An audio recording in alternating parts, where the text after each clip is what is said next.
गेली 21 वर्षापासून मान्यवर ग्राहकांच्या सेवेमध्ये असलेले महालक्ष्मी ट्रेलर घेऊन येत आहेत.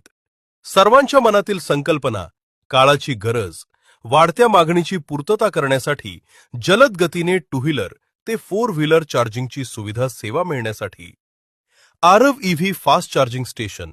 आमचा पत्ता Aarav EV fast charging station, Mahalakshmi trailer agriculture equipment manufacturers जवळ, जामगाव लातूर रोड, बार्शी जिल्हा सोलापूर, महाराष्ट्र. संपर्क क्रमांक 9822911201 9763 653300 9822 702550 8788 655248. ग्रँड ओपनिंग 10 एप्रिल 2026 सायंकाळी.